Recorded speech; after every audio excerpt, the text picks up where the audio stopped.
Right then, folks, so this should be the beginning of the video.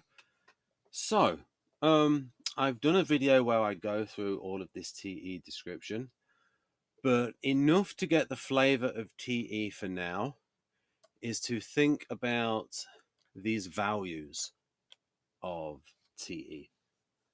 And yeah, here we go. Just in case folks are on a mobile device or just listening. Application, bottom line thinking, double blind experiments, efficacy, efficiency, impartiality, evidence, data, just the facts, ma'am, strokes, practicality, productivity, and measurement. That will give you the flavor of TE. And if you want to, again, some there on the subfunctions, and then a bit over here about TE with NI and TE with SI. If you want a bit of that. And then because it's just to give you a bit of flavor of TE before I move on to what it's like in each slot. But the way it's deduced is there's a few ways we can get towards defining TE. Well, we're actually not. We're defining it and describing it because we know what TJs are. We can find TJs based on temperament, in that we can look for directive guardians and directive rationals. And for ENTJ, we can look for an expressive directive abstract utilitarian. And for an ESTJ, we can look for an expressive directive concrete cooperator. And we can look at how they use, so you've got TE here. So we have TE in this lead slot. And so we've got all this stuff, this empirical thinking. But towards what ends? So in this case, and this is the first one in it, TESI. Have I done all of the, let me just check the sequence to make sure if I have all the sensing types before. Right, yes, I have the sensing types before the, or rather the concrete types before the abstract types. So I'll talk about this. So we have TE with SI, and then the next one is TE with NI. But again, in this slot, so this slot, let's talk about this slot. In my model, it ticks 3 boxes. It is a default function, meaning that this is the model of ESTJ. That's ENTJ, the initiator rational and the initiator guardian. And overall, the initiator guardian is an empiricist, an extrovert, empiricalizing. And so it's an extroverting function, an empirical function. And this might be the first time I've done it since I've readjusted these names. And I've actually updated these graphics. So this is the new template. So if I've done this since, so if you see there, my calendar, folks, March 5th, that's where the V for Vaserlan, my own calendar. INTPs thinking for themselves. Oh, we're so arrogant. Right, so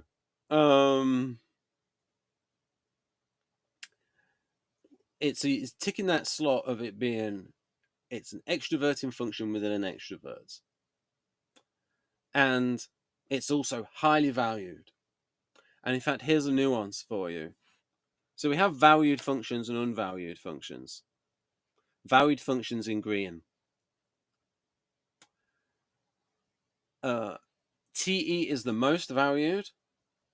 FI is the least valued, but still valued. So for example, if we compare ESTJ and INFP, they have the same valued functions. In fact, if we do this in reverse, FINE, that's INFP, then they have tertiary SI, then they have inferior TE. And I think it's fair enough to say that ESTJ values TE more than INFP values TE.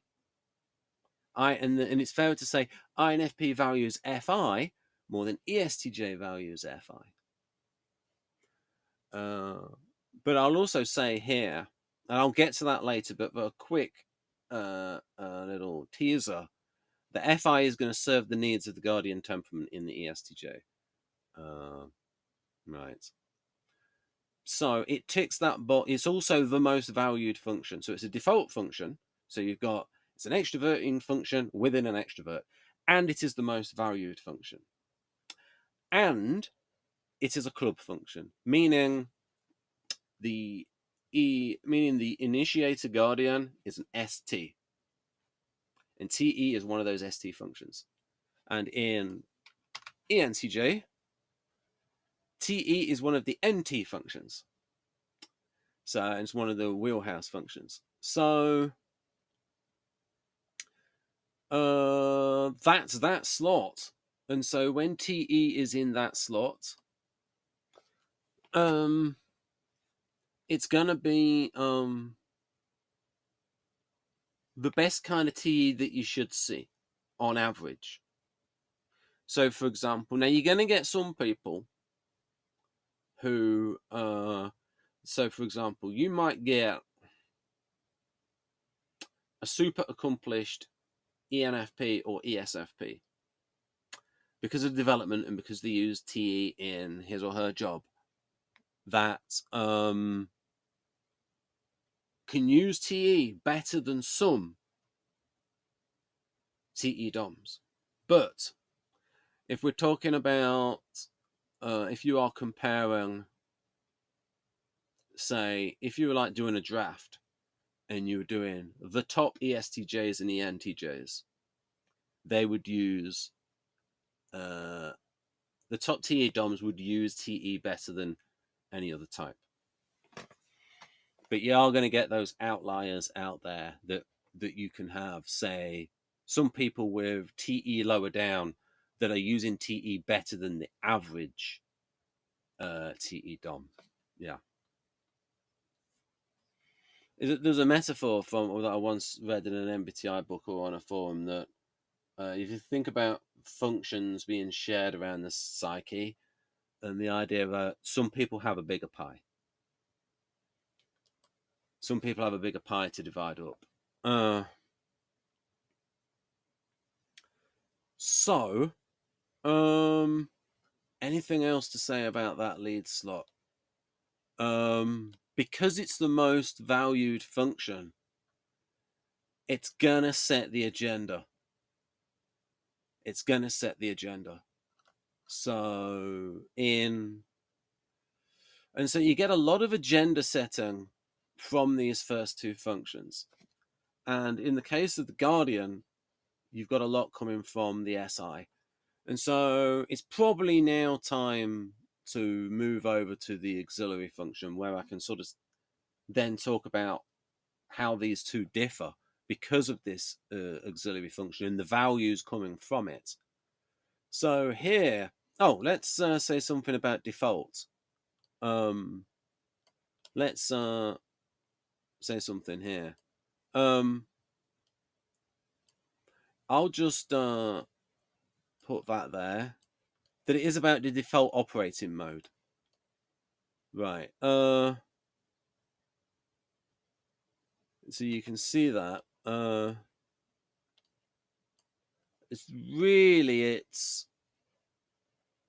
that's all of the extroverts. Again, the default operating mode is extroverter. Right.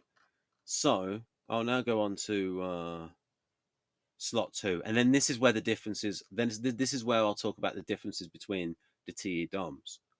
So this is where it becomes more important and to go more into depth in this, because people can understand, an extrovert, so we get it, Ben.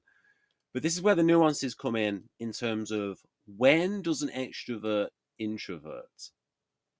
When does ESTJ use SI? When does ENTJ use NI? Now, there is this part of it, but it also binds up with, and it also sets the agenda. You've got TE working with SI, and so you get more of a conservative TE. But you can still have creative individuals, but there is a conservatism there. And when you got TE with NI, it's more ambitious.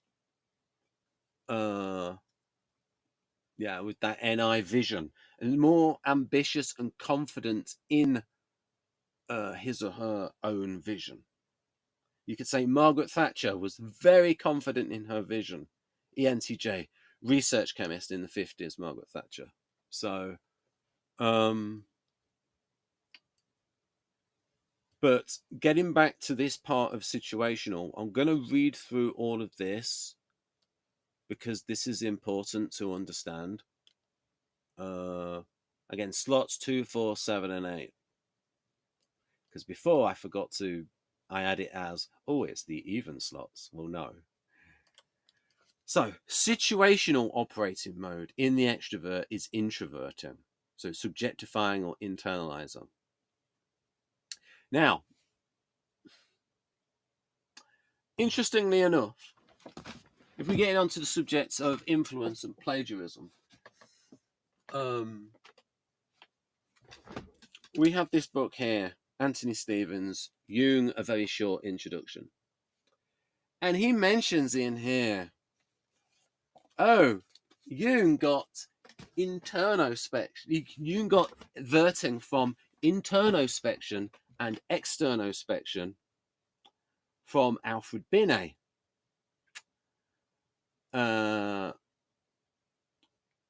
But Anthony Stevens himself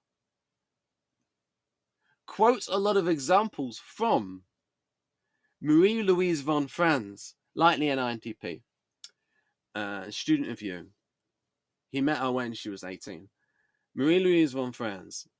And he used her examples in that book without saying they came from her. So, you know, he's caught that little disease as well of not citing properly. Yeah. So, introspecting. So, and then I've got here about SI, and this is actually relevant because we're talking about ESTJ at the moment, and I'll switch between ESTJ and ENTJ. SI is not as internal subjective as the other introverting functions. However, certain subfunctions are SI imaginative, sensory imagination, SI harmonizing, internal bodily harmony. So you've got, so let's say with ESTJ, you've got ESTJ, it's got this, you've got all of that, all of those TE themes that I mentioned here. We have these TE themes. Right, measurement, productivity, efficiency. But again, measurements. There's a good one. There's a good term, measurement. Well, let's say measurement is measured against what? Measured against what? And so with the Guardian, with the ESTJ TE DOM, it's going to be looking at, okay, we're looking at standard operating procedure. And especially in a work setting, where you have a situation where if you don't follow procedure and something goes wrong, you get fired. And the Guardian might think, doing maybe an ESTJ might go, well, I could do it like that, but that's not against procedure. And if it went wrong, I could get fired. And if it worked out better, it's not like they're going to give me $1 million. So in terms of risk reward, it's not worth doing it in a different way. So it promotes. So this is an example of the environment feeding into the Guardian temperament, and where the Guardian will be even more conservative in a work environment, so as not to get fired for not following procedure. So an ESTJ financial advisor would probably go along with the consensus of, and that wouldn't get sued because he could say, well, everybody else was suggesting the same investment advice and they all failed as well.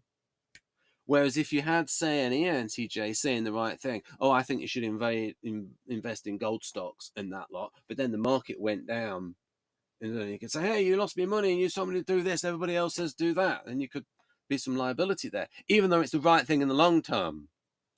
Because Peter Schiff says that there's a saying that markets can, in the short term, be insane enough to leave you insolvent, something like that. Yeah, if you sort of put yourself in a position where you're putting yourself at risk. So, for example, if you were to invest on margin and you did the right thing long term, but then you end up getting a margin call, right? So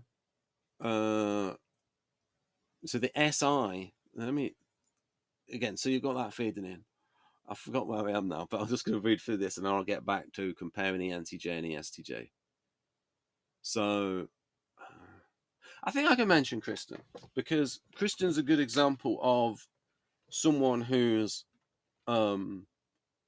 where you can take intelligence out of it as a factor because Kristen's very intelligent.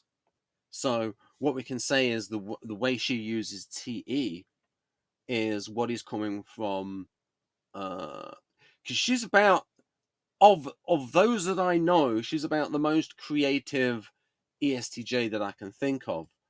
But with that intelligence and with that creativity, you still see the guardian temperament. So, and I don't know any other ESTJs. So there's that. So there's this, and I mentioned it in the previous video that, so with her, and then this is again, is like how the SI works in her and the TU. So this is actually relevant to talk about her. So she has helped, she's in her 30s now. She has helped launch businesses by sort of like setting up their procedures and how best to operate, because she has this huge data bank of how previous businesses run their operations. And so what you can see there is there's an SI temperament sort of instinct going towards, let's go towards what has worked, conservative. And then there's also the NE there in Kristen. Uh, uh, and you can see in her how the NE and the SI works together in seeing that. So she'll go into a new business and it's like, oh, so what you're doing here is similar to this other business and what they did.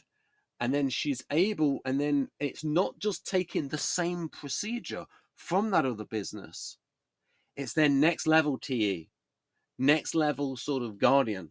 It's not the stereotypical slavish guardian that is, I must stick to this procedure that worked before. It's then taking that procedure and adapting it to the present circumstance in the new business. But the guardian temperament is still there in going towards what has worked. That if it ain't broke, don't fix it attitude. And then adapting and being creative conservatively within that. So creativity within continuity and adapting that to the present circumstance, and you're going towards what has worked.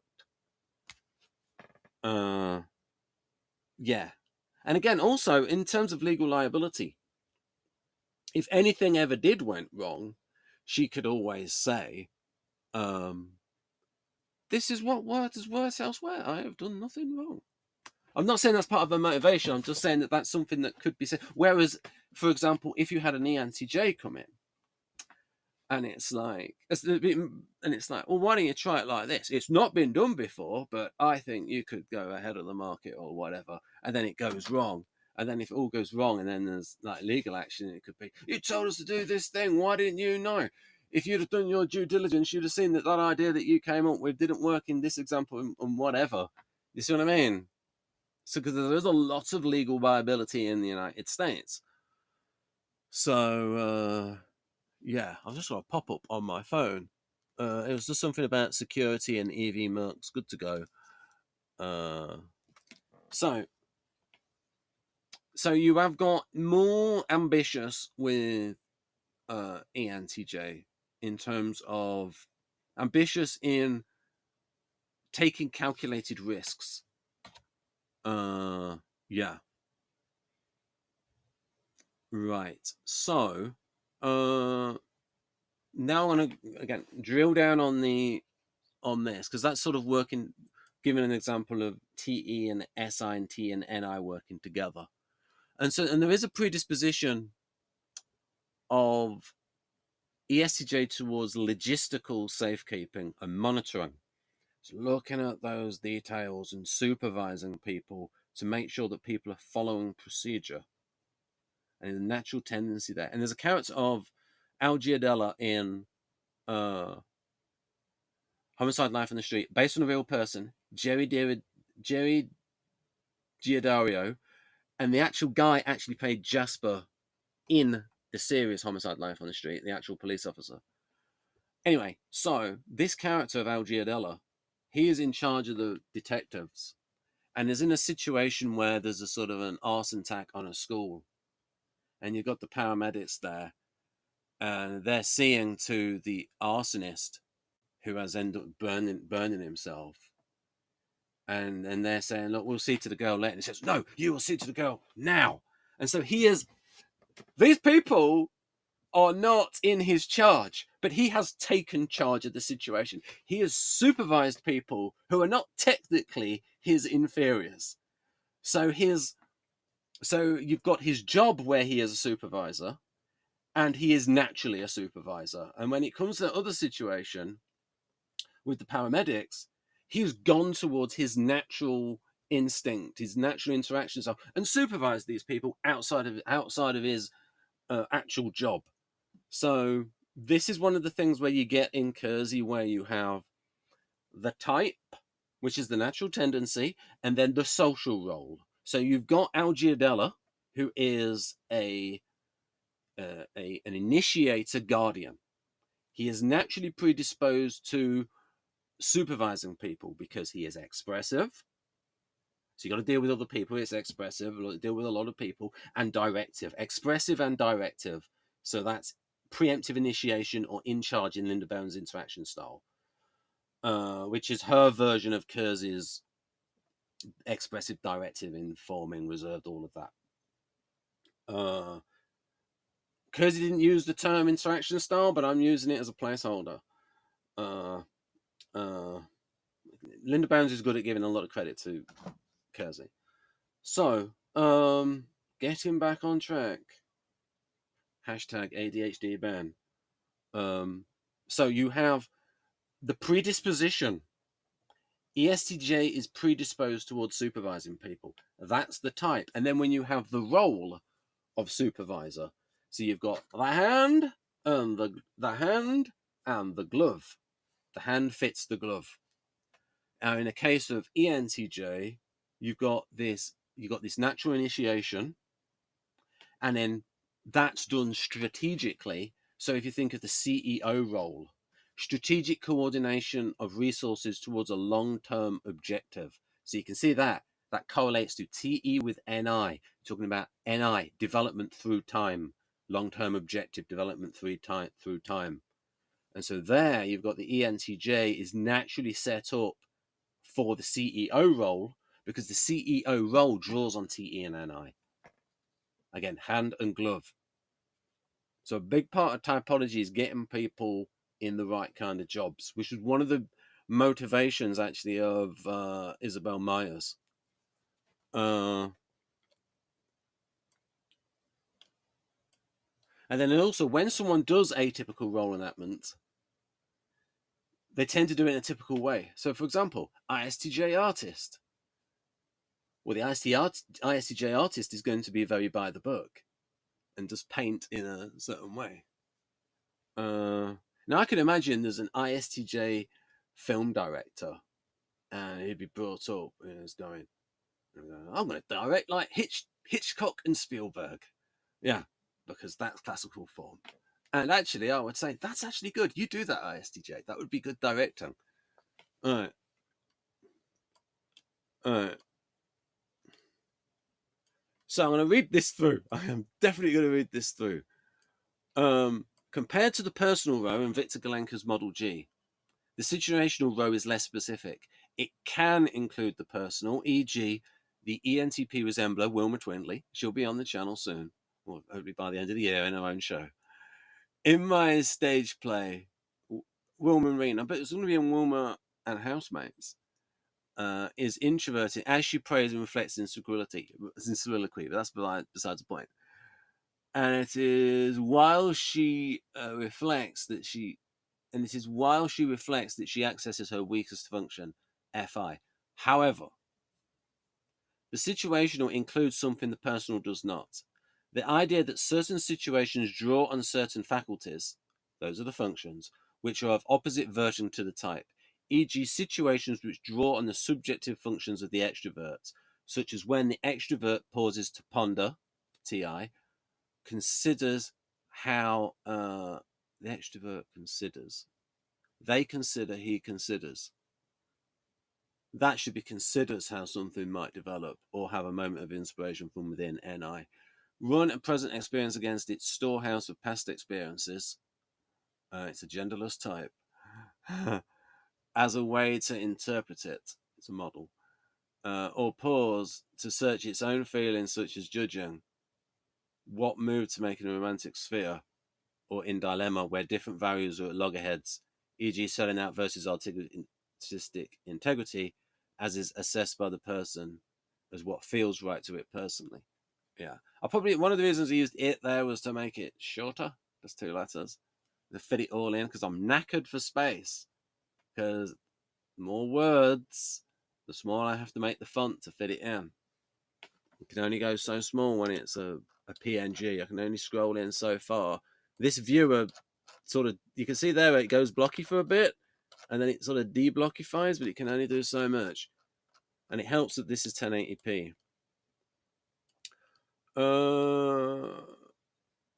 Okay, there's a wrinkle. If a person thinks about its dilemma, TI will by definition also be involved. Again, in practice, a real person varies its degree of extroverting and introverting. Yeah. And then Jung on introversion. So that people so we know what we're talking about. Interest does not move towards the object. Well, it's not really the object. It's the stimulus. Because what happens if you're listening to something?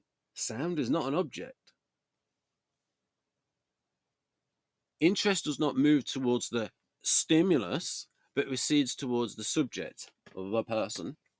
Introverting. The state of introversion means the subject person has more interest in its subjective experience than in the object or external stimulus. E.g., sound is not an object, but it can still hold one's attention outside of oneself. So what we can say is that sound is a percept, an object of perception.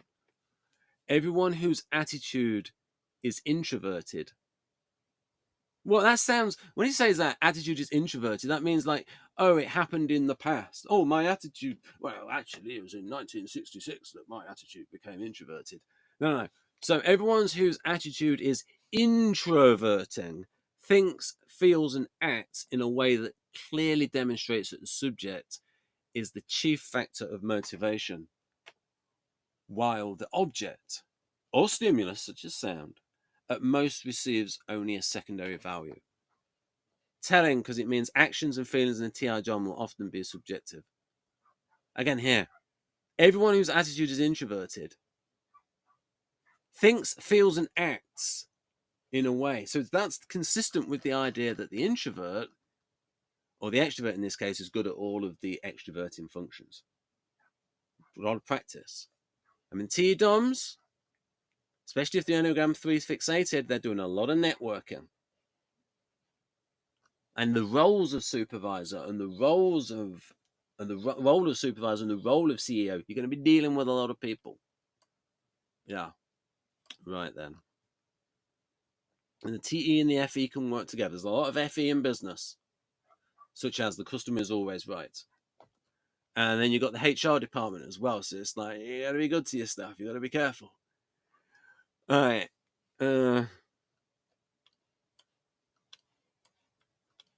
So FE considerations with HR issues. So that's explaining. Right. So is the secondary explained?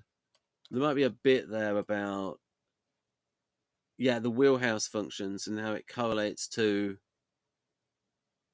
the top two functions in the Keirsey predisposed role. So we've got TE with SI towards logistical supervisor and TE with NI towards strategic mobilizing. So again, that's mobilizing of resources towards a long-term strategic objective. And so in this slot of the auxiliary, it's helping the first, but it's also sort of setting the agenda. So it's like, if you imagine it as two people, getting into metaphor here, it's like and it's like, oh, we got this plan. Oh, be careful, because this one's a bit more conservative, this side. Do you remember how we did it here?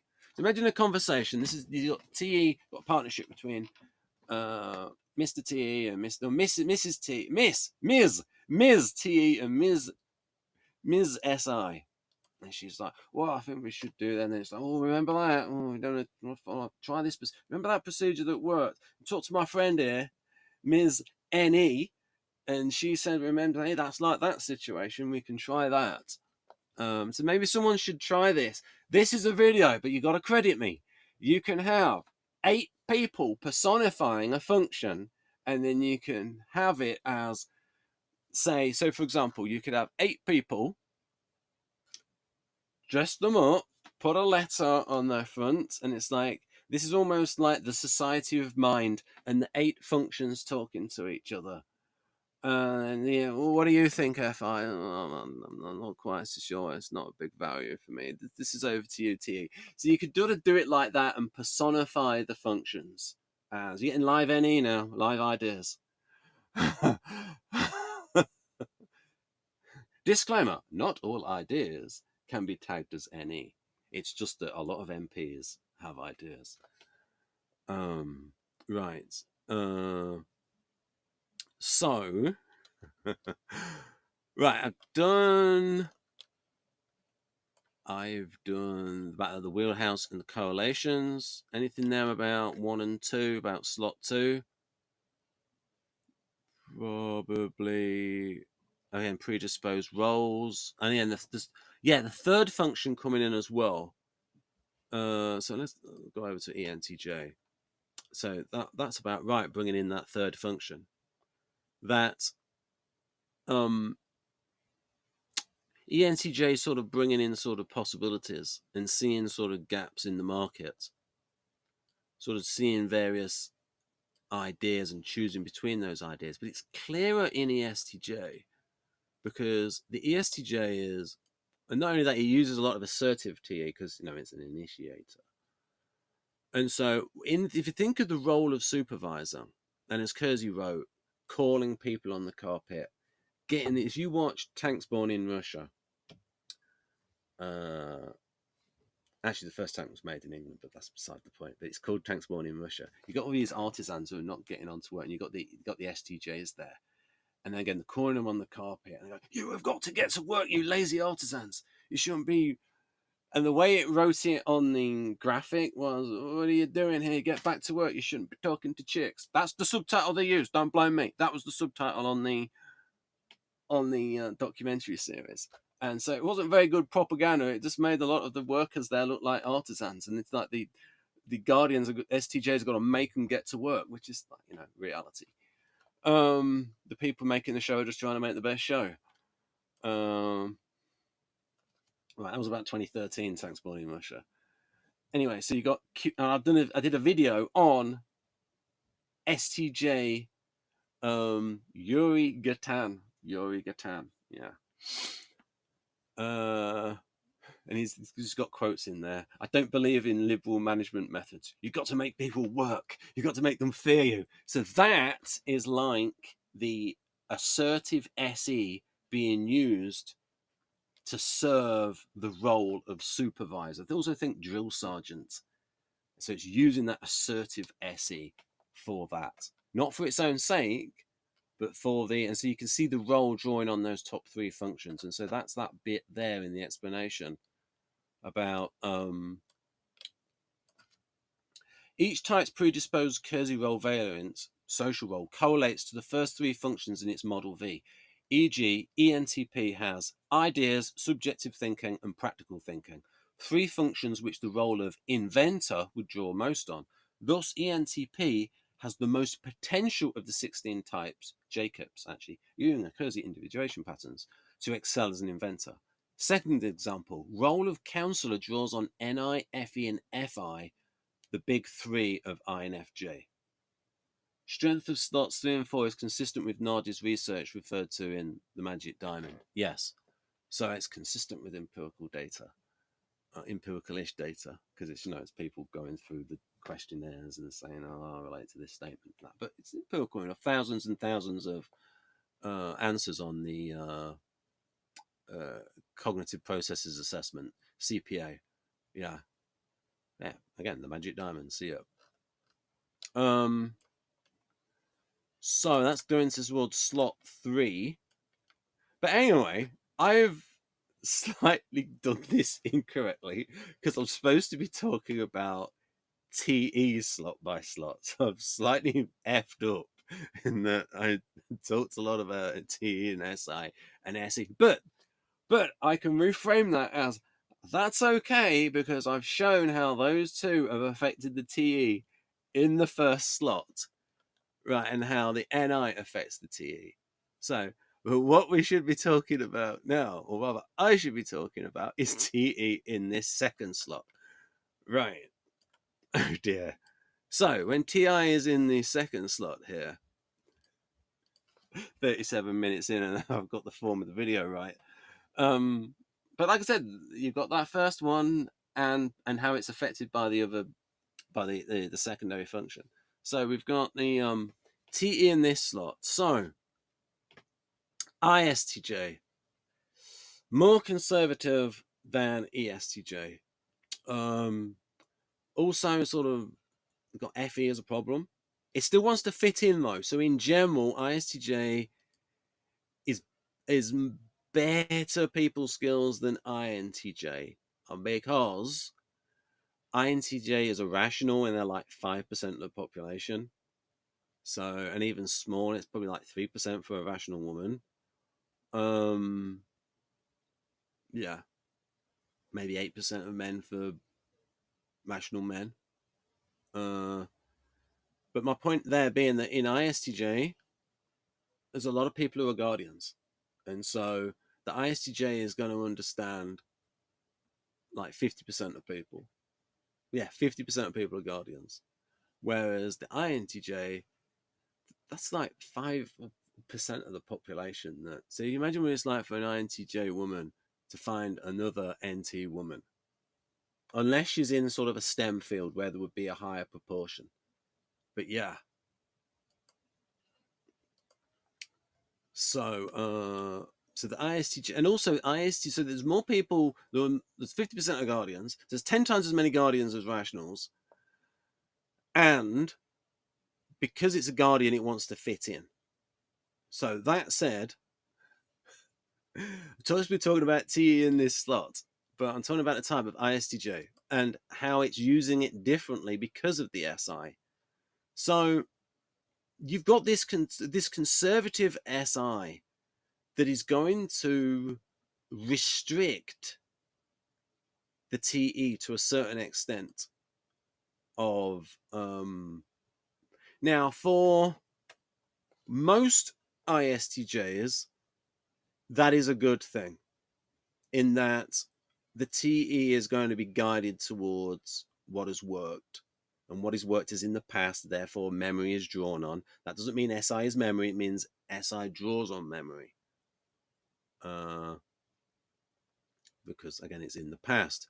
And so this kind of ISTJ needs to, and if it's Enneagram 5 fixated as well, or is like 6 wing 5, then if there's a lot of good procedures and good examples to follow from, like lots of like past masters and just really examples of good practice, then that's going to make the ISTJ better.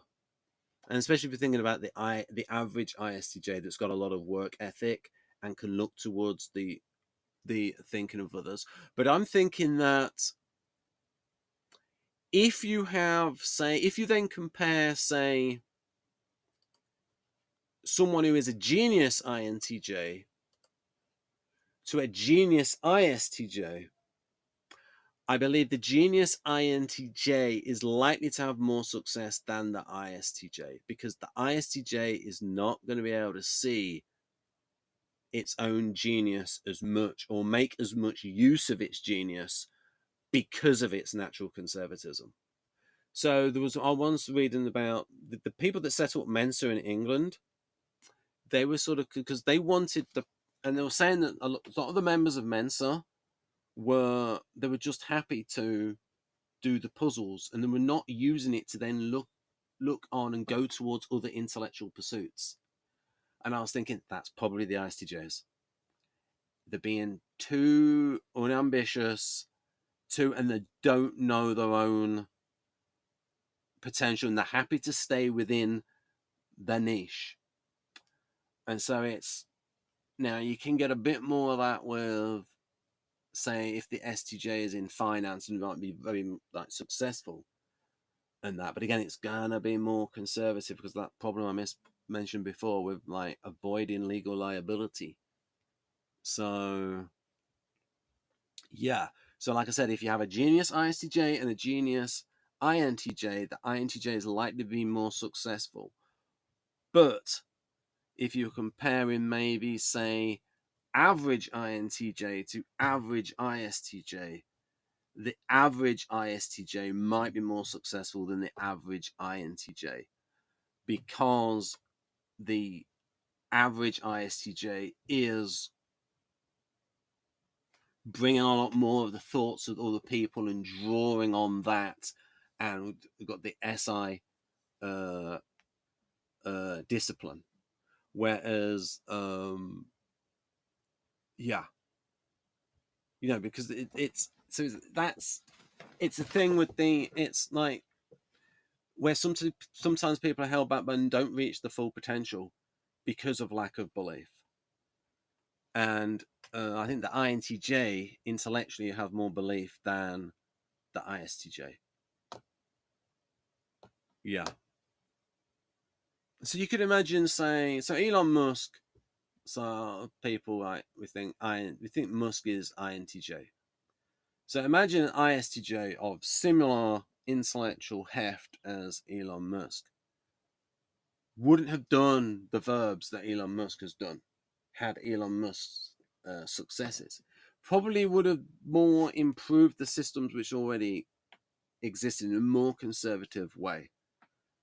But that's what you get, though. It's with conservatism, it's low risk, low reward.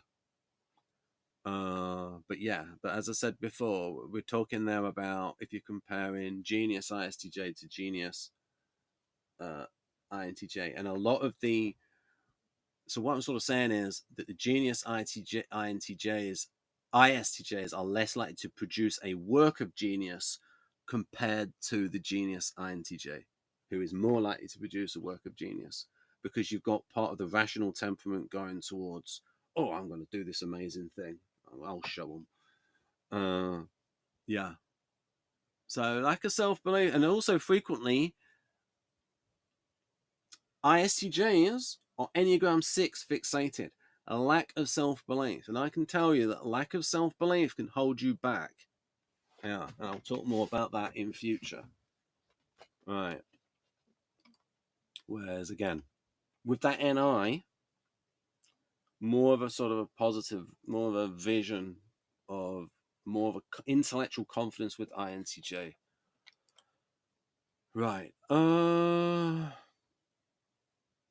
Yeah, one of the ways that I'll quickly just say about the way ISTJs use TI is improving the system. It's not coming up with a new system though. It's just like little tinkering with it. I've come up with an idea for the way to improve this procedure. But it's not replacing the procedure completely. Not thinking. So it's very much. And then there's part of that as well. Again, I've got some bias in terms of I like to think outside the box and all of that. So the ISTJ genius is more likely to think inside the box. The INTJ genius is more likely to think outside the box.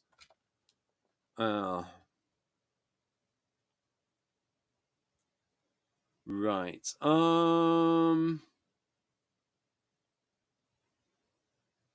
What have we got here?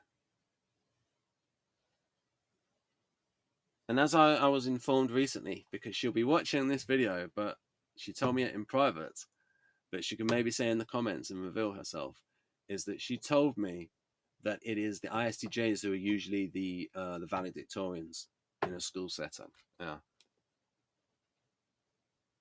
Now, there are a lot of ISTJs, but like I said, they're hard workers as well. You can get those genius ISTJs. I just think that sometimes they don't reach their full potential because of their natural conservatism and that Enneagram 6 fixation. Yeah.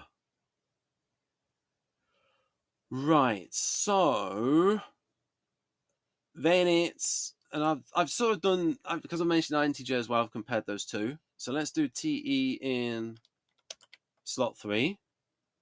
Now, I did mention, remember I mentioned here when I mentioned ENTJ, if the role of model, so ENTPs do have this sort of like TE where they can like, some of the impression with what you get with ENTP is you'll get the impression of this person can barely function. And then you sort of find out a bit more and it's like, oh, you just got this little sideline job that's really profitable.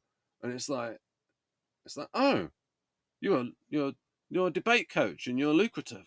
Oh, you just do that thing for a few hours. So it's like they have this ability to like look like they can do a lot of TE stuff and money can come to them. Yeah, but it's like it's not really valued. But again, it is a point of growth to incorporate. So, for example, if you think of the ENTP that integrates the TE, and the best example I can think of is, well, besides an inventor, Peter Schiff, he works in the world of finance. And sometimes I thought, could he be INTJ? And it's like, no, he is definitely FI allergic. He should not be doing comedy routines on his radio show about poking the logic holes in false accusations of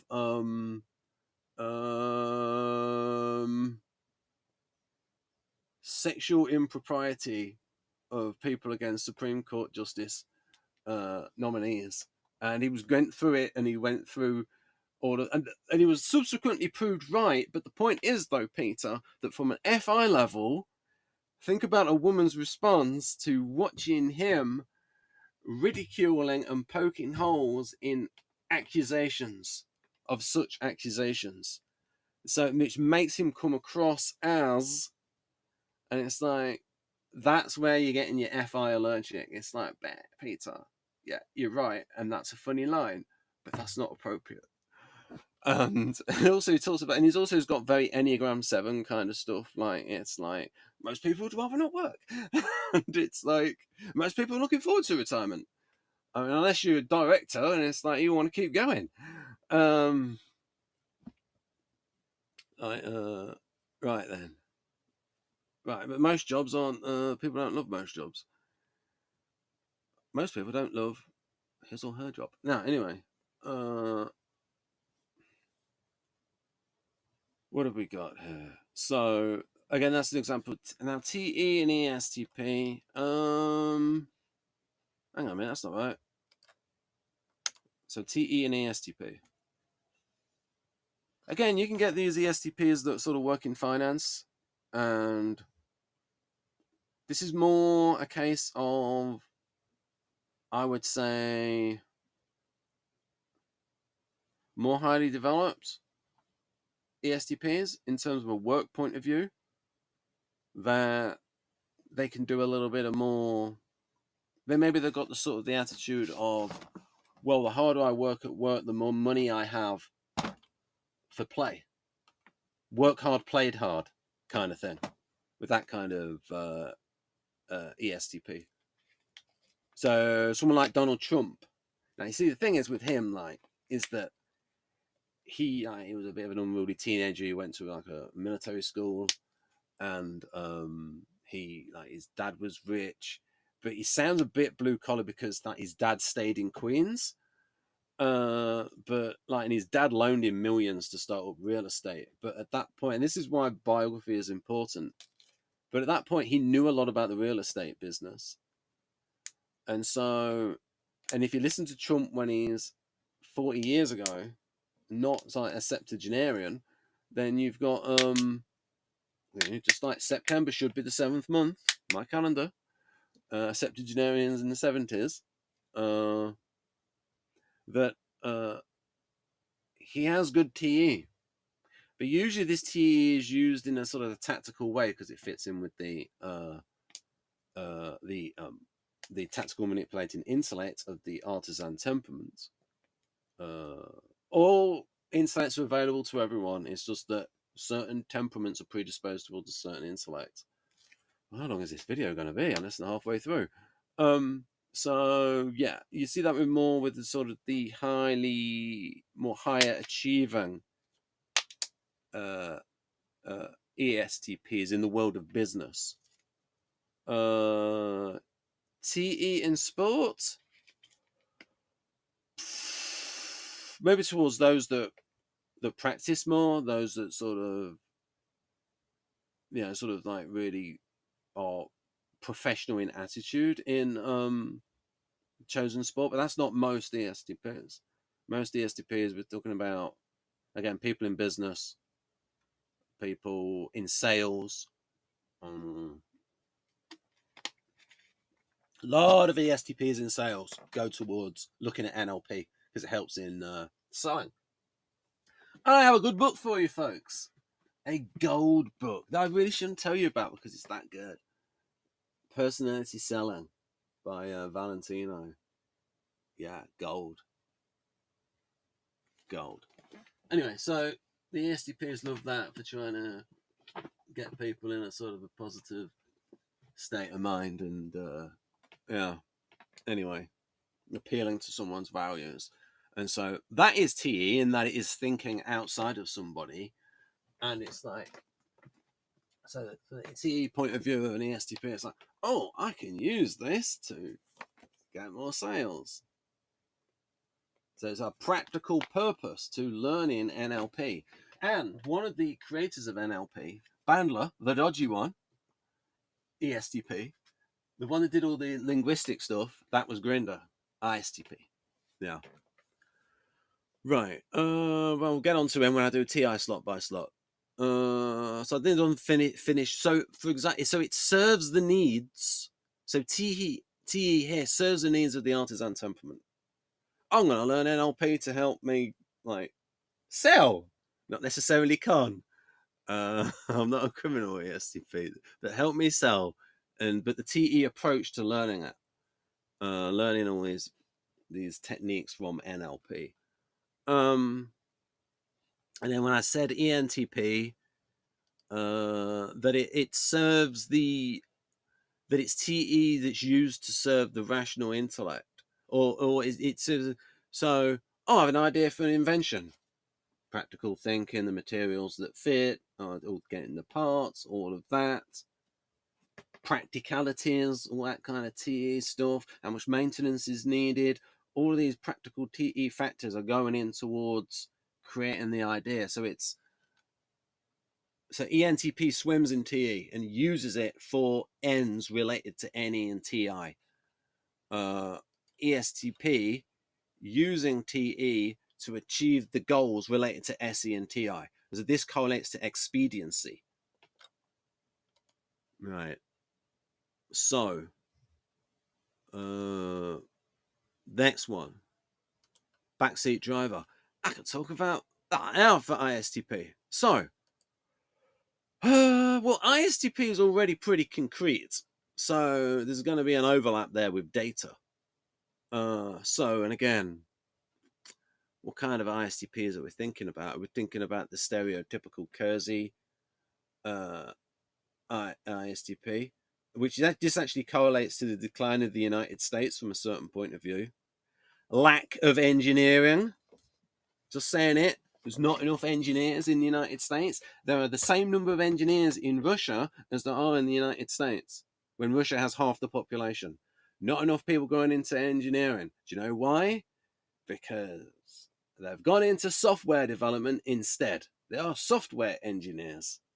Well, you need engineering for weapons systems. And so you don't have a huge trade deficit. So I'm complaining about the whole of Western Europe losing its industrial base, and that is why it cannot outcompete Russia. How can the whole of Western Europe not produce more drones than Russia? Because the industrial base has shrunk. Right then. And imagine how much China could produce in comparison to Russia. 10 times the population.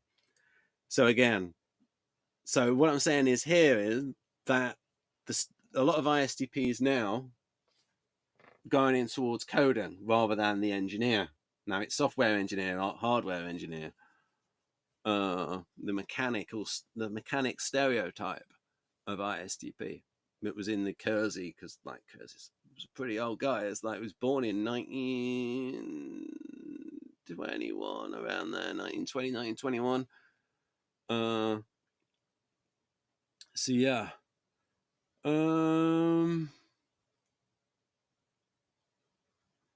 TE in ISTP. You see, the thing is, a lot of the things that I could say, I could tag as TE in ISTP. Somebody else could say, yeah, but Ben, that's just ST stuff, because you could say that the data and that is what is present in a sensory type. So what we've got to sort of look at is the difference there between SE and TE in terms of, you've got ISTP that is looking at the situation of all the thinking types, because it's any allergic, and it's the only thinking type which is any allergic. That is, yes. And the only feeling type which is any allergic is ISFP, the accommodator artisan. This is the contender artisan. So the SE is going to be, we're going to model this as Dario says, immersing in the present context. It's all what are the present resources are to hand, and the instinct to use what is immediately available in this present context. Now, where then that crosses over into TE, we're going to have to start getting a little bit precise in our thinking in an effort to be accurate, where it goes, well, as soon as you're then noticing what is in the environment and the resources available, and then thinking, well, that's then you've moved from this, and as Vanderhoek, he talked about spheres rather, so it's going from the sphere of instinct, so part of that instinct is the instinct to improvise, into the sphere of thinking. And this is what Keirsey would say. See, this is why I was against elements, because now it's a sort of a mishmash of SE and TE. Well, that's how it is. It becomes a mishmash in the mind. As he's saying, it's like, oh, I could use that. And it just gets to thought, and then you're thinking about it. And then when you're thinking about how to use it, you're sort of crossed into the realm of TE. So you've got SE and TE sort of overlapping with each other. And usually the way to disassemble those two from each other is in the values associated with SE and TE. So you have to see the SE video with that. But again, you think of the TE values and think of the SE values, and that's how those two overlap, sort of going towards different. So there is going to be those sort of going over each other. Right. Now I can talk about myself. A bit easier for INTP talking about TE. Oh, and let's talk about this, because we've been talking about the slots. Right. You know what I'm gonna do? Watch this. Watch this.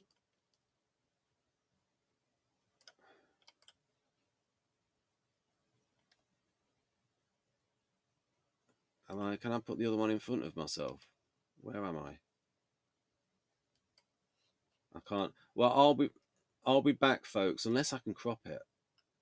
Crop. You're gonna get some live fancy stuff. Hey, hey, hey! This is what you can do in EV Mercs. Like, that's not brilliant, but yeah, you're just gonna have to stay like that, right? An extreme introvert is likely to show better use of counter club default functions, slot 5 and 7. So in the case of INTP, slot 5 is going to be SI, and slot 7 default. That's not slot 5 and 7 for default. That's slot 5 and 6. Oh, flipping heck. I forgot that's a mistake on the graphic. This might be because this is an older graphic that I didn't put together. That should be slot default functions. Default functions. That's all wrong at the moment, but that should be, because that's slot 6. There. That's, I can't show you it because of, like, believe me, that is slot 6.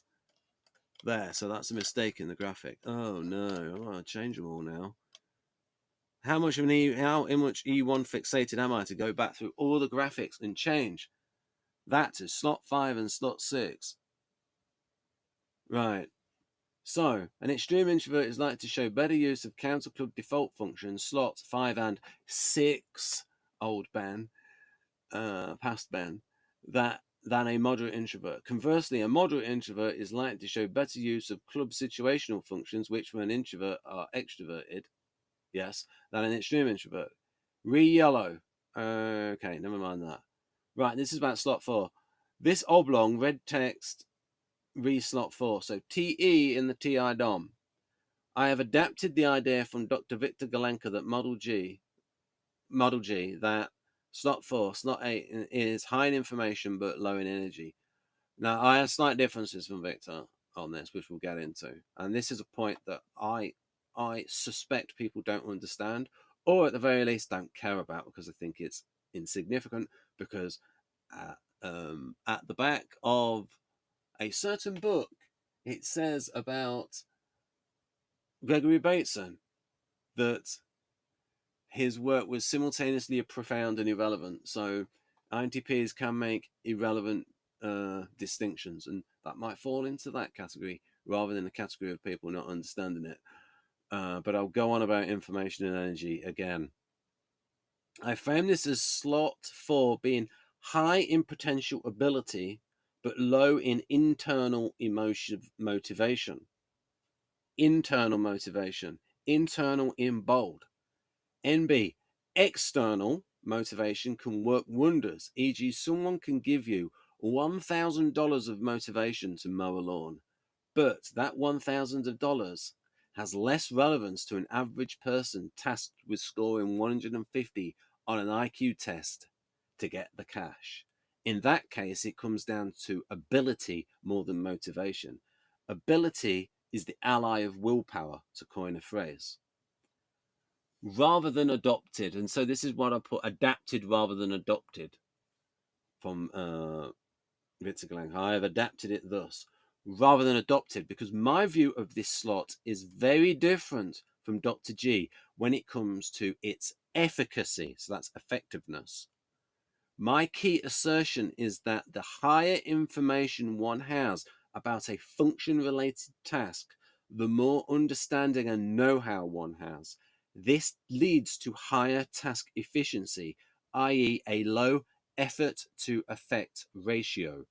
For someone, leads to higher task efficiency for something, or rather some verb, the task type resembler is not overly keen about doing. For comparison, slot 8 a verse, which is also allergic.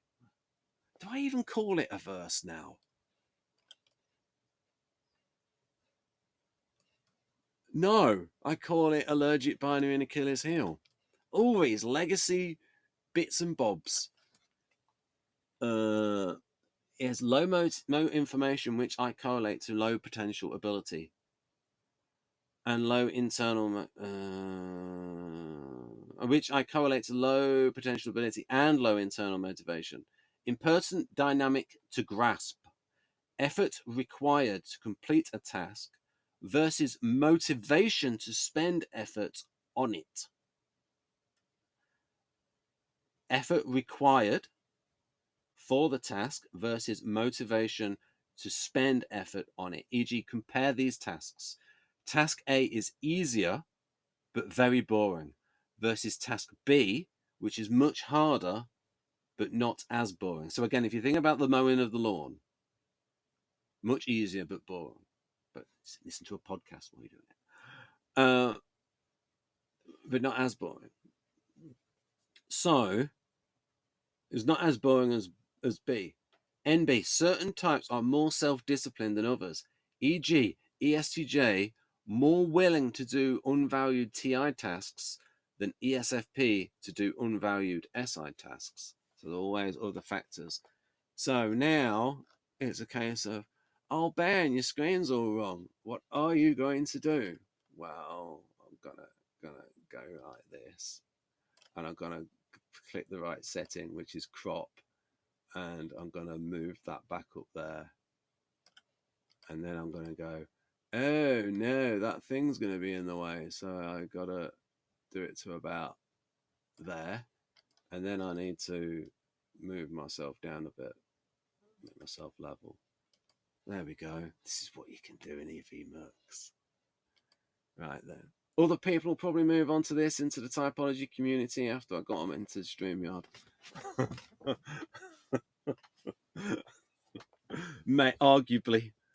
Arguably.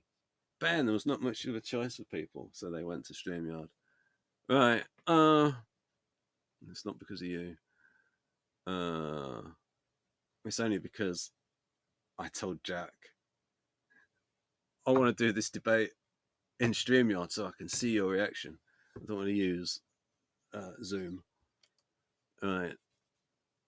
And that was in 2019. Right. How time flies. That was when I was a proponent of Model G. Now, Model G is good though, because if you memorize the Model G graphics, you can work out all the intertype relations for each type. You just see where they all move around because certain slots line up. Anyway, I won't get into that. So, did I go through all of that stuff with the information and that lot? Right. So, what I'm talking about here is, so INTPs can be very good at TE. I can give you empirical evidence. How many INTPs are working in the STEM field? Or rather, there's not that many INTPs, but in terms of, take a group of 100 INTPs at random and then see what percentage of those people work in STEM field. And it's like, oh, that's a lot. So then you got to think, there's a lot of TE involved in the STEM field. So maybe these INTPs aren't that bad at TE. Now, if you are Immanuel Kant, you are barely using TE whatsoever. You are in maybe the predisposed role of INTP, which is to sit around thinking about thinking. And he barely used TE. But INTP is going into the STEM field. They're using TE. They're using empirical thinking in science. Now it depends. Let's compare two characters in Big Bang Theory. Sheldon Cooper, who has very poor TE and is all TI, NI, SI, and actually bad FI as well. But he's got quite the trait he has, which is not consistent with autism, is that he does a lot of different things and does a lot. He doesn't do things; he does verbs. He has a lot of different interests in order to make the character more interesting. Whereas if you were going to go purely autistic with Sheldon, the only thing he would be interested in would be trains. Whereas lots of different subjects. So that's the trait that's outside of like pure stereotype of very high functioning autism, which used to be called Asperger's, but then they find out that Hans Asperger's experimental on children, so it's like, let's not call it Asperger's anymore. So, but if you compare Sheldon, who's a theoretical physicist, to Leonard, who really should be an Italian character, or really should be a Hispanic character, because Johnny Galecki, being Italian American, could have played a Hispanic character, because there's very few Hispanic characters and black characters in Big Bang Theory. Just saying. You know, there are black NTs, but you know, from Big Bang Theory, you'd think that Neil deGrasse Tyson was just it. Right. Anyhow. Leonard, an experimental physicist, using more TE. So yeah, he's looking for practical applications of the theories, where Sheldon just does not care. And it's like, also Sheldon's attitude towards Howard is, it's not that I'm saying that you're bad at what you do. I'm just saying that what you do is not important. And it's like, well, that's what every engineer could say to Sheldon. And it's like, well, you're just thinking about theories. There's no practical application. What he should have said in that, it's, or Howard should have said is, Sheldon, you use technology. They were created by people like me. Who built the robots for you? I did. I'm the engineer. No tech support for you. That sounds a bit Seinfeld. There you go. Right. I'm not saying that's funny dialogue. I'm just making this up on the fly. So, you know, I can come up with bits that are not funny. I'm just saying that something along that vein, but funny. Right. So that's TE in the back seat. And it is, okay, let's talk about myself. So, in doing Wilma and Housemates, we have zero budget. What we have is goodwill. That's it. So, setting scenes. So, thinking practically, I was thinking, so when I was doing episode 2, I was thinking, is Kerr going to try and pick up women in pubs? And it's like, no, filming conditions. Difficult. You got to get permission from the pubs, and you've got the people moving in the background, and it might not match. Let's do it as Kerr tries to pick up a woman on a park bench. Okay, practicalities are a lot easier. So, someone have a scene at a bus stop. Right, make it as short as possible. Make it close in, because again, you've got people going behind us. Right, get in very tight. Thinking about the practicalities of production. Wilma has something on her phone, and it's like, well, we can't afford to actually make that app, so you don't actually have to show it, to just refer to it. What else? Lots of things of practical considerations of budget, i.e. no budget, and goodwill, and then thinking, well, if we bought that prop and it's quite cheap, then that could be sold afterwards with, and what gives it value is the certificate of authenticity is what would give it value. So yeah, I got to purchase a ray gun at one point, but YouTube guidelines, it's got to look not like a handgun. It's got to look like a spacey gun, and then that could be sold in future, get some money back, or what, these little things. So thinking of practicalities. Now, where I have been impractical is having loads of characters. But it's like, what can you do? I've got a good idea for a character, so subjectively, and we'll see if All people think that the cast is good. And so these guest characters turning up, and it's like they have to be cast. Well, there you go. Practicalities. Yeah. Also thinking about another example of practical thinking by me. How many cameras do we have? What can be shot at the same time? I'll get into that in future. All right, what's the best way to utilize the time? Certain scenes where you got to line up about 6 or 8 show players and get them in the same place at the same time. A lot of them have P preferences. At least 2 of them are ENFP. You try rounding up ENFPs and getting them into one area at the same time, like herding cats. And certain people don't live in London and they've got to move there. And you've got to think, okay, how to get these scenes shot in one stay? How to use that person's time the most efficiently? How to arrange right, so we've got all of these scenes so a lot of lounge scenes. So when do we record these? We've got to use them with the one that can only stay for a short time if she's only in London for say 1 to 2 weeks. Got to get her scenes shot. All the people that can come back, matching availability and scale. So it's all stuff with practical stuff in the world that has to be lined up. Yeah. And then when it gets to color grading, I'm going to be, I need some help. Because color grading is difficult to get right. And that is the difference between good editing software and then what I use, which is Shotcut. Now, that's what you're paying for with the high quality editing software, is the color grader. Right. Anyhow, practicalities, or in storyboarding, when I'm thinking about, well, I need to know how big the location is. What's the geography of the location? We can't move stuff around on the location. People would be a bit annoyed about that.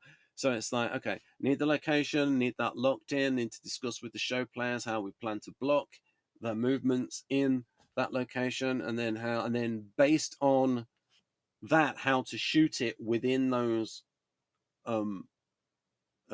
restrictions. Versus where if you were in a set and you could take walls out and do. But again, you can thinking of those practicalities, and part of that is the role. The role will make you think of practicalities. And again, going towards TE, looking at books, looking at I'll give you an example. Man, that's not. Just think of Cinematic Motion by Stephen D. Katz. Proper person, proper directing approach. Storyboarding. Be like Hitchcock. Storyboard. Don't just leave it to the editor and shoot coverage, because you are an unimaginative director and your only worth is then in directing the show players properly, because otherwise you're not a proper director. Right. Because proper directors know how to move the camera and block the movement of the show players to the camera and the camera to the show players, and getting the synergy between those two. But the most important job of the director is to direct the show players. Right. Let me just put it this way. A good director doesn't cast Hayden Christensen in anything. At least when we're talking about the ability, at least when we're talking about directing and show players. Anyway, getting a bit, I'm going to move on. Right, my FI coming out there. So, TE in, and I'm going to have a bit of a shout out here to someone who recently, he knows who he is, who told me something about Ty Lopez, and we were sort of discussing his type, and he was saying about, and this is, actually, I'll say who it is, because it will give him some, because people can go to the video on his channel, because he's talked about this. He's talked about, and if he objects to this bit, I'll cut it out, which you wouldn't hear anyway. But anyway, but I think I can say this because because he's done a video on Ty Lopez's type, and that is Mongolian Mindset thinks that Ty Lopez is ENFP rather than ENTJ, and he was talking about the way that Ty Lopez has a sort of a superficial understanding of these sort of TE systems. And it's just going towards stuff like my mentor said this, my mentor said that. And there's not that kind of deep dive that you'd get from, and he thinks that ENFP is a good categorization because of that. And so that would be an example of dabbling tertiary, that you get the idea of, oh, Ty Lopez is really just dabbling in TE. Now, I'm going to give an example, though, of high achieving ENFPs in the realm of TE, though. Other examples to sort of balance that view out. So I'll read this bit about, and then you can take that in as well. But I can take in what I decide to. But that's for later, in case I forget to go to it. Slot 6. Yeah, that is slot 6. It's not slot 7. That one's right. But for this, about this doubling tertiary, and then I'm going to give you an example of how ENFPs and ESFPs can use TE really well. And again, it depends if it's used in the job, because it's the motivation not to just dabble in it. Hey, it's my job. I've got to do it properly. I'm not just dabbling. Slot 5, dabbling tertiary, has low endurance, hence the name. The type has more short-lived eyes bigger than its belly motivation than ability for this function. Overplays its moderate hand. It can come across as someone having pretensions for the function in slot 5, i.e. the person is not as good at this function as it thinks it is, because the person does not fully commit to the function. It only dabbles it. Unless there is a non-type factor to encourage its use, especially the requirements of someone's job. And I'll get into that in a moment. Victor Galenka input, beneficiary shift by the type to acting like its beneficiary, e.g. INFJ acting like INTP, ENTJ acting like ESTP, which might explain why some people think that Mongolian mindset is ESTP. Right. You know, it's a shift. There's a tendency for ENTJ to shift towards towards ESTP. Because you've got that sort of tertiary SE. But it doesn't mean that they are. You have to look at the whole of the person, tactical versus strategic. And then you've got INFP acting ISFJ upon seeing physical suffering, and then switch into that sort of protecting mode. And then INTJ acting like INFP. And in fact, at least in terms of expression, INTJ can be more authentic than INFP, because there's no filter sometimes for INTJ, and they will tell exactly what. So they can be authentic to a fault because they've got the FE allergic. So, and then what the heck it's not symmetrical is later on. But again, the requirements of someone's job for slot. So we're looking at ESFP. So few people I can mention. Yeah, a couple of people I can mention by name, and then a couple that I can't. And then maybe one that I can't. So if we think of Emily D on the channel, so she's talked about this in videos. Yes. So she went to South America to learn Spanish rather than learning it from a book. So that's consistent with artisan, especially ESFP. And then she started her own Spanish business. So there you go, running your own business in the United States. You're using a lot of TE. And then she goes on and moves on from that, and she does more songwriting and becomes a professional country singer and songwriter, working with Chris Gentry. And so we could say that, and she's been successful in her business, so we can say that Emily D, very good at TE. And it's not just a case of dabbling in her, that she did it and she earned money from her Spanish business. But that's a business where she's interacting with a lot of people, teaching them. So there's time there to improvise with the person and react and go back and forth. It's not just a boring, say, like accountancy kind of job.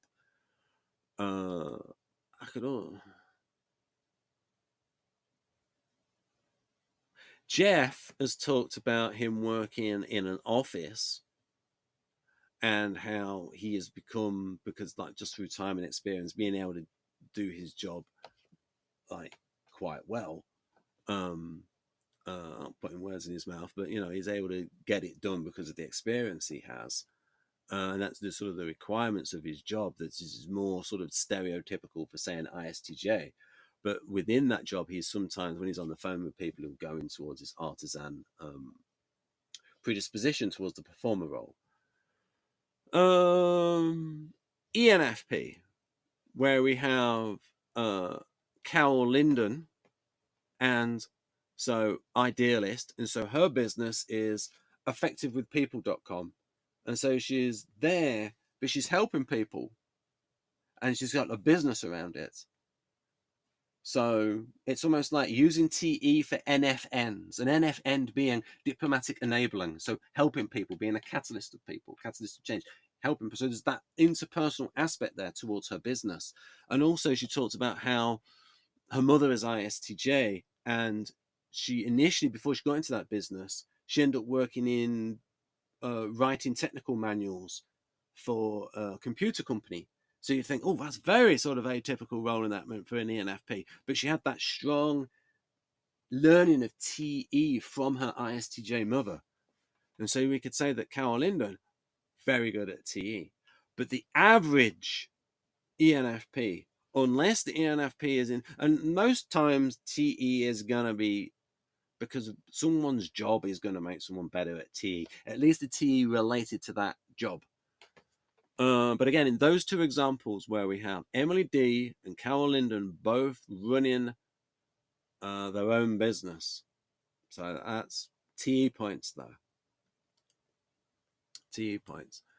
Now, I know someone else who was in a family business, and because of that, her TE would be good, right? And that's a younger ENFP person, right? So, and I would say overall, her TE is very strong, right? I won't name her though. I have to be always be thinking about what people have said in public and what people wouldn't mind saying and all that. So it's like FI and FE considerations. So now it's TE in the contrarian alternative slot. Well, this is quite easy to prove. So, what the heck, it's not symmetrical. This one is quite easy to prove. Right, what the heck, it's not symmetrical. Don't bail, the numbering is different. So what I mean about this is 1, 2, 3, 4. So vertically down, but then it goes across. What the heck? But we INTPs love symmetricality, which is why I fell into the trap of doing it in a symmetrical way in the first place. But here is my rationale. And I actually came up with the rationale afterwards, which is a little bit naughty, but I'm being honest here. FI points. Slot 6, what the heck is not symmetrical? Don't mail. The numbering is different because slot 7, suggestible inferior, is the 4th most valued slot out of the 4 valued slots. And because it is valued so little, the dichotomy of valued unvalued is less important than that of default situational in the counter club. But in the club, slots 1 and 2 are highly valued. So the dichotomy of valued unvalued is more important than the dichotomy of default situational. So here in the counter club, slot number is different from in the club. In other words, folks, these two being valued is more important than these two being default functions. So these both tick 2 boxes. SE is a default function, tick. A club function, tick. This is a valued function, tick. And a club function, tick. They both tick 2. So we have what's more important? Default or valued? Valued is more important because it's really valued. The top 2 functions are really valued. And so that's more important than default because it is so valued. But over here, TE is a default function. TI is valued, but only valued a little bit. Only valued a little bit by, it's the weakest of the valued functions. But TE is a default function, meaning that overall ENFJ is, ESFJ here, the collaborator guardian, is empiricalist and an extrovert. And so if someone's default mode of operation is extroverting, then any thinking would be colored by that default mode of extroverting. So the thinking will be colored by extroverting because the person is extrovert. The mode of operation is external. And with ENFJ, which is the initiator, there's a difference in interaction style there between ESFJ and ENFJ. In fact, ESFJ is the only EJ which is not directive. They can be directive at times, such as when they get the FE assertive out and they are telling people, like, you should be ashamed of yourself. See my FE video about FE assertive, where I mentioned FE assertive in that as a subfunction. Other subfunctions are available, harmonizing creative. So, but in the ESFJ, then we've got collaborator guardian, so expressive and informing.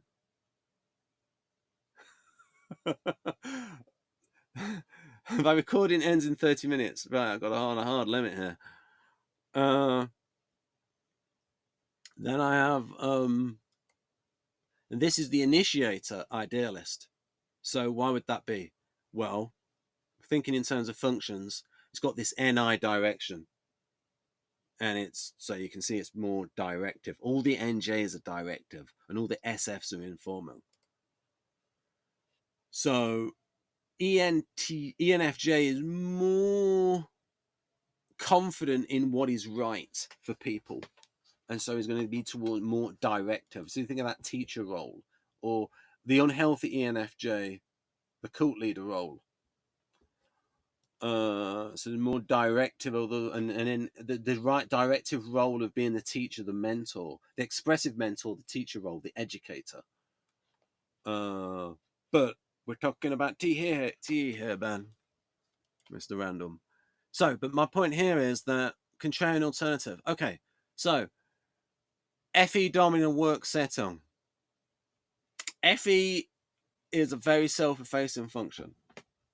Very much aware of what is going on in the environment. Now, for the moment, I'm just going to put that on screen so you can take it in, should you choose.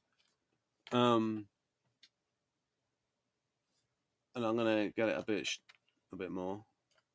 But that's for ESFJ. And then I'm going to go back to this. So, TE. So, imagine ESFJ at work. The FE is thinking, right, let's everyone, we're at work. This is what we should do, because the Guardians love those shoulds and musts.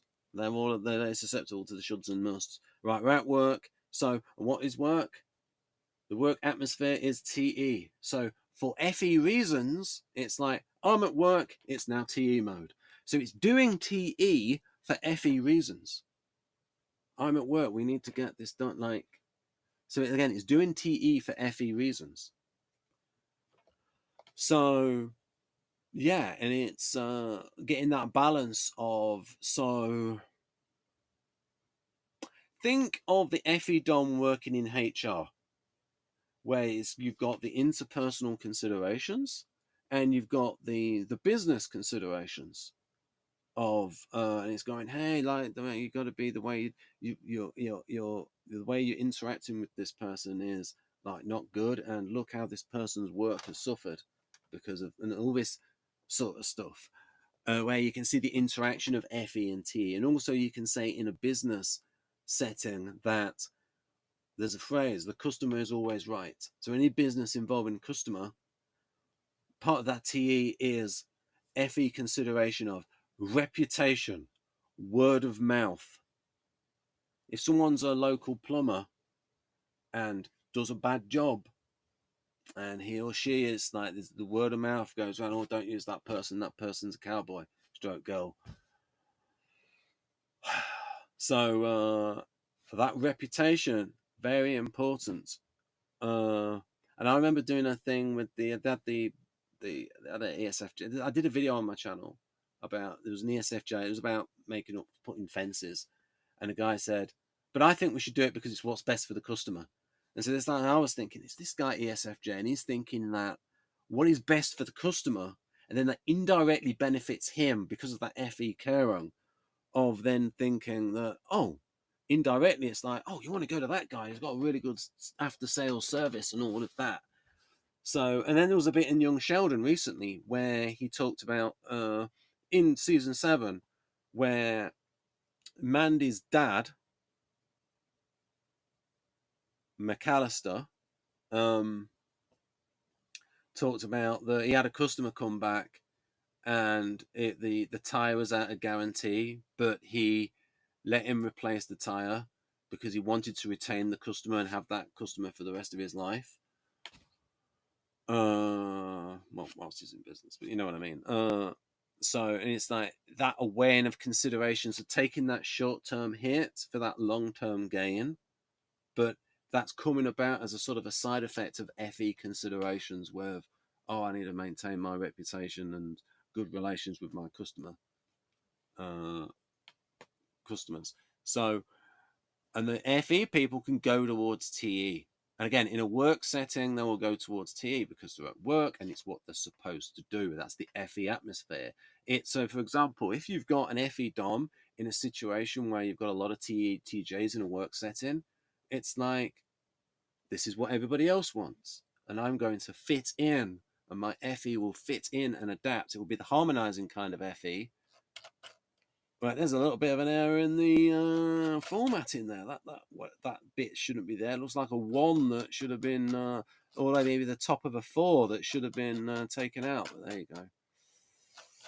Right, so adapting to the needs of the group. And like I said, as the group is very TE, then it will go towards those TE needs. But again, by stealth, depending, it's like top level FE, can everything, and then maybe bring in some FE considerations to those TJs. And it's like, and maybe spin it as, and maybe as, well, it would be better for morale, better for group atmosphere, better for esprit de corps. Oh, you're going French? Yes, I am. And then it's that will they could frame it as that would be better for productivity because of the morale, but they could be doing it for an FE reason. So you can see that the FE and the TE can very much work together in a work setting. Right. And again, and then what Dario put here, that these slots work together. So what it is the slots which are of the same rationality, irrationality as the lead function work together. What I mean by that is, if you've got a judging function here, because all functions are judging functions, because all functions are evaluatory. There are values with all functions. So if you have a rational function here, you're going to have a rational function there, a rational function there, and a rational function there. And what Dario noticed in Dario's model of the magic diamond, which is about self-improvement, is that these all synergize together. So in someone who is a rational type, all of the rational functions can work together synergistically. And so that then fits with the contrarian alternative, which is always going to be of the same rationality, irrationality. Meaning, if you've got NE here, you've got SE there. So they're both an EP. And so the FE and the TE are working together. And so, as Dario there, to slot 1 is the contrarian alternative to slot 1. But those two, something that, and then the whole of Dario's book is about how these functions are opposite, but how you can grow so that these two functions can work together.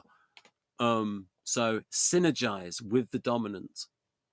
And then the TI can synergize with the dominant as well. And the FI can synergize with the dominant. Right. So the contrarian alternative. And I came up with that, and then I also saw it in finance and thought, good. Because it's It's like two ways of skinning a cat, in that it's a contrarian alternative. It's a different way, but it sort of achieves the same end sometimes. And it's sort of a, yeah. So it's like any DOMs are going to use a lot of SE. And SE DOMs will sometimes use some of the NE. It depends on the circumstance, because the circumstances drawing the function more. Because everyone's out in the world, especially extroverts, especially if they're EN types, are going to be using a lot of SE. Right. So then we're in TE inferior. So we've got ISFP and INFP. Right. So maybe in here it's a sort of suggestibility to it. But ISFP is going to, but these FI DOMs are going to pick TE methods which are in line and have a TE approach rather that's in line with its values, FI values. That's going to be more instinctive for the ISFP and more sort of the this ethical system for INFP. So let's see what I've written in this box for these final two. Right, here we go again. It's time to get fancy.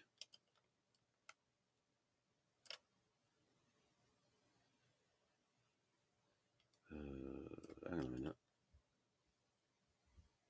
Okay, I need to do the crop thing. Which means I need to make that bigger.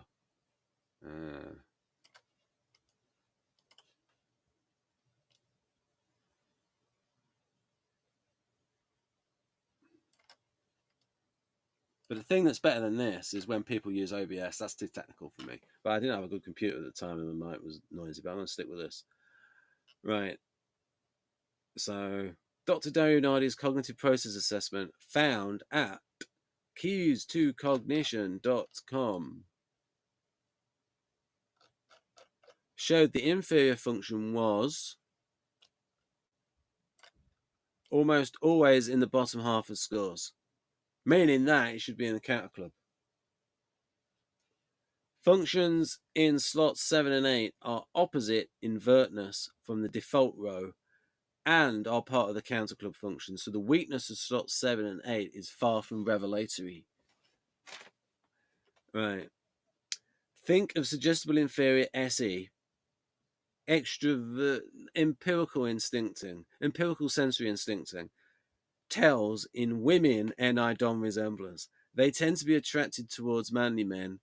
Tendency for those women to dress, be careful here, to dress in a post-feminist way. You have to look that up. All right. Just a tendency. Very suggestible for the SE.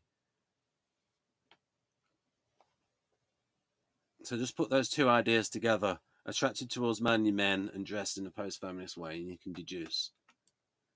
And then if you get offended, you can get offended at your own deduction.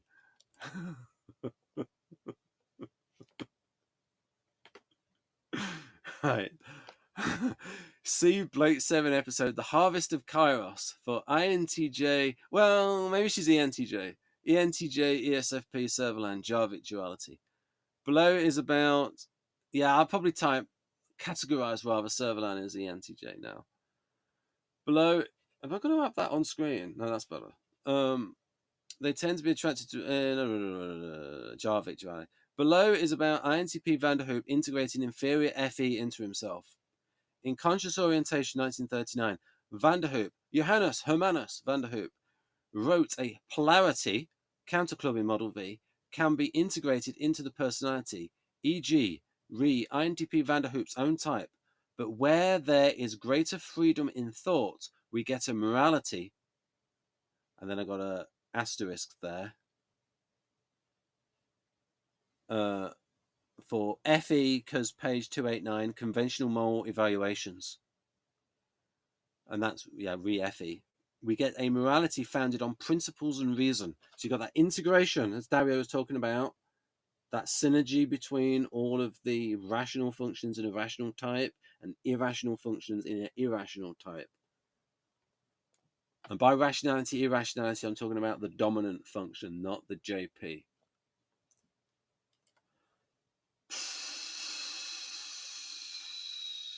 So, for example, INTJ, INFJ, ISFJ, ISTJ, all of those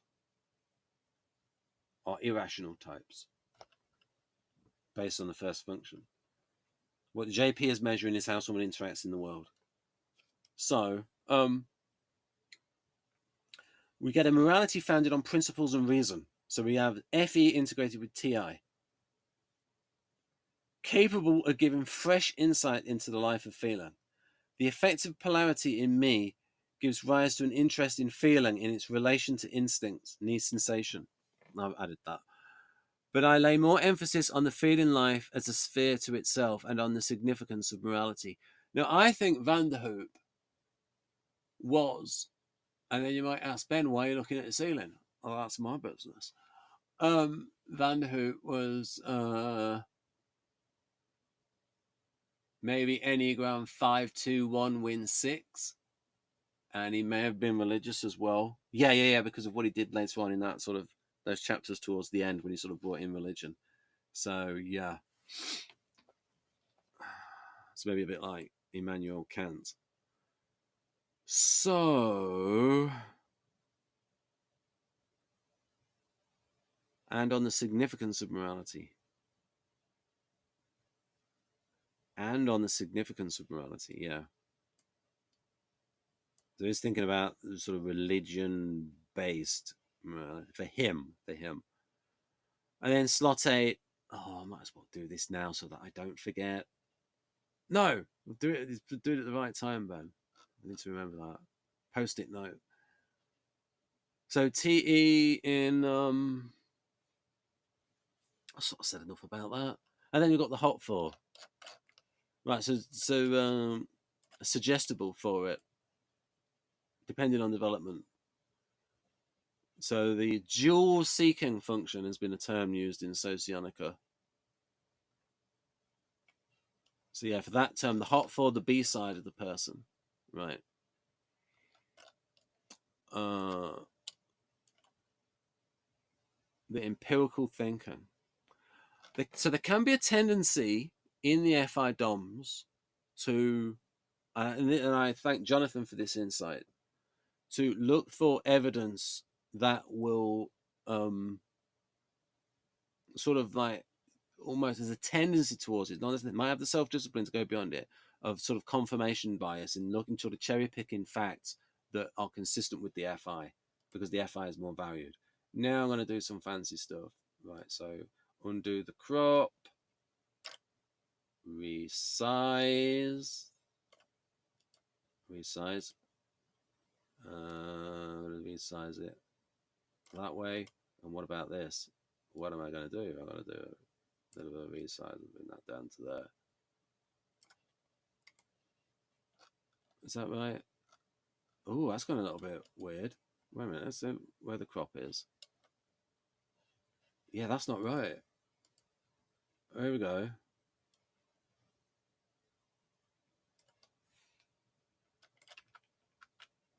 Oh, what can I do about that? I've effed up a bit.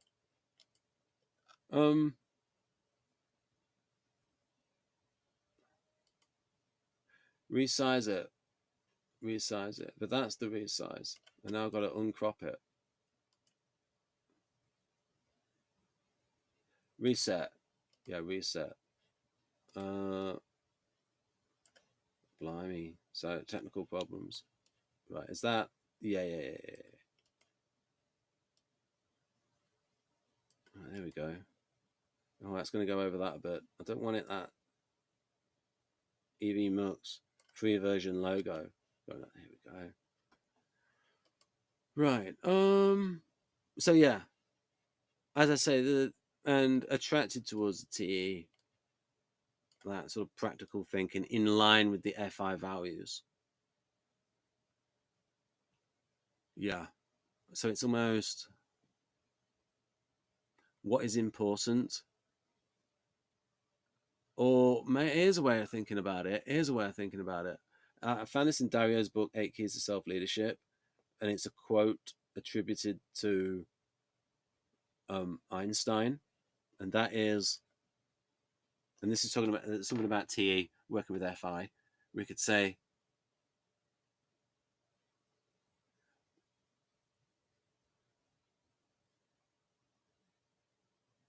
not everything that can be counted counts, and not everything that counts can be counted. So there you can see, again, imagine a personified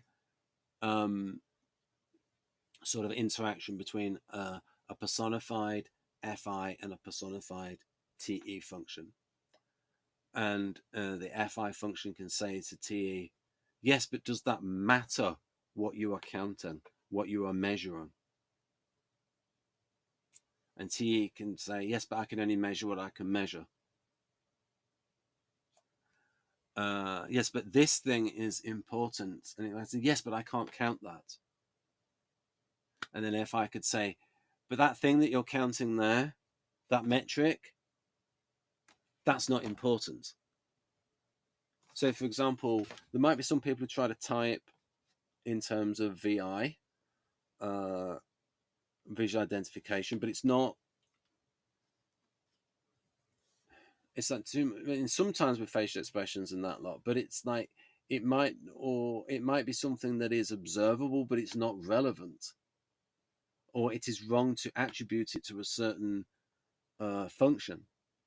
So it's empirical, but it's not statistically relevant. So, for example, I used to drink iron brew, and so we could say, if you could say the statement, "Oh, Ben's an INTP because he drinks iron brew." Well, let's try falsification. Does everyone who drinks iron brew INTP? No. It's empirically there though, and or you could say, "Oh, Ben drinks iron brew. He can't be INTP." Then you got to do say, pick 1,000 iron brew drinkers and look for I stopped having it because of the aspartame and the phosphoric acid. Ben in the teens, 2010s. But then there's the issue of, but then you can sort of falsify that by saying, like, you can look for exceptions to that. So that's something that you can measure, but it's not relevant.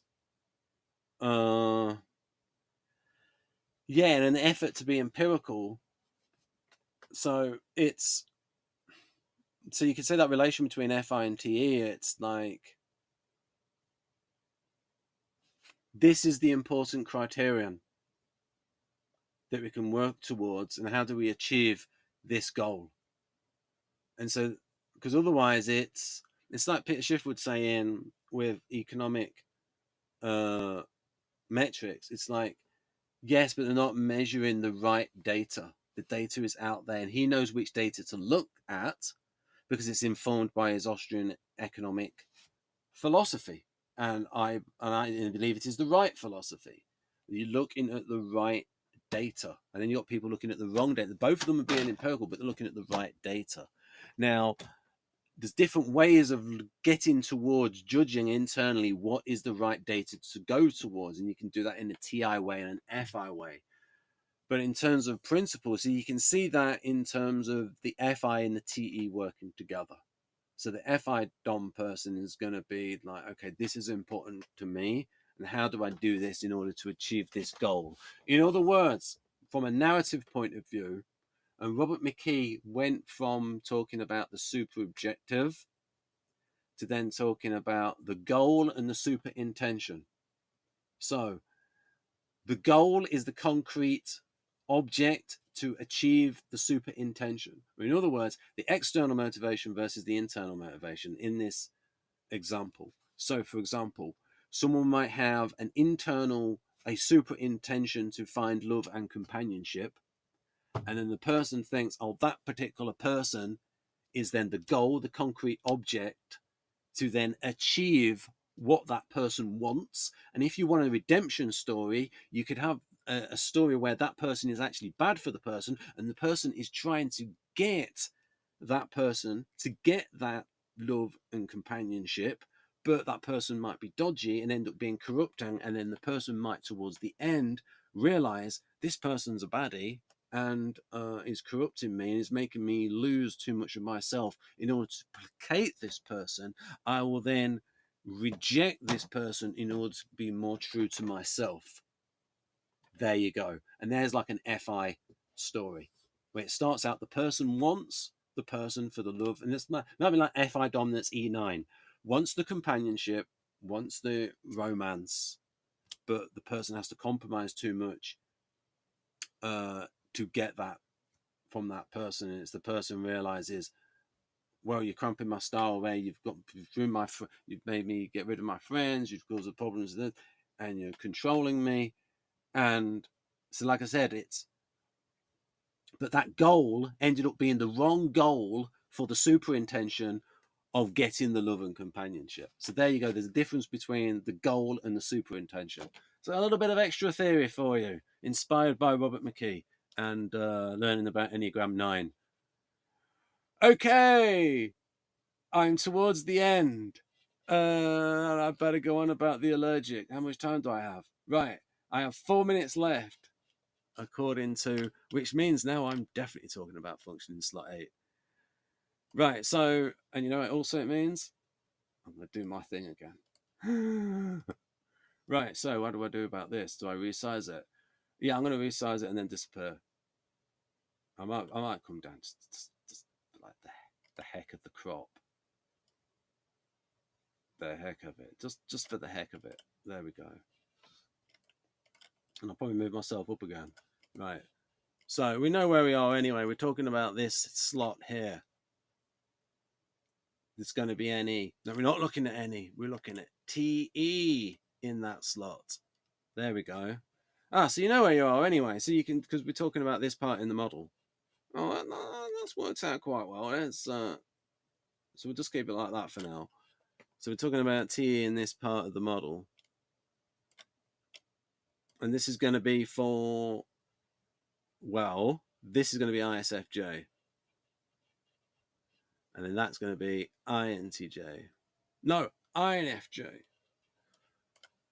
Oops. So, right. I'm going to read that through and then I'm going to give some exemplars. Right. Okay. The function in slot 8 is the least valued of the lot. It is out of the valued. No, yeah, out of all 8 is the least valued of the lot. And least valued of the, people do not like this function. It is the Achilles heel of the psyche, the weakest function and the most disliked in others. So, for instance, INFPs do not like SE, especially assertive SE, and especially ESTP kind of SE. So, try and find an INFP that likes Donald Trump. There won't be many of those. The weakest function, most disliked in others, can conflict with others who resemble a type which has had this function as its dominant. Usually the type avoids activities which can be conflict with others who resemble a type which has this function as its dominant. So for example, when I said about SE DOMs, but in this case it's going to be ESTJs and ENTJs that annoy the TE allergics. Oh, 1.5 minutes.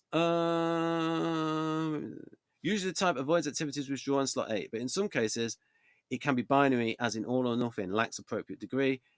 Sense. It tends to be totally avoided or used as a blunt instrument without skill. E.g., ESTJ, ESFJ resembler who makes rigid plans for the future, showing lack of nuance in intuition of development through time. So, oh yes, 2 examples. So an ISFJ can do businessy stuff, especially if it's related to SI, sort of logistical businessy stuff. And there's also Tamsi on the channel, INFJ, who, because her father's ENTJ, was getting into sort of businesses as a child, such as a babysitting business, house sitting business. So, yeah. So there's part of that. The situation matters, but in general, it's the TE. And I would also, so TE with SI is more difficult for INFJs, and TE with NI is more difficult for ISFJs. Right, so that's probably me running out of time. Yeah, we'll see what happens with the way it goes up. But for now, if I drop off, it's been nice talking to you.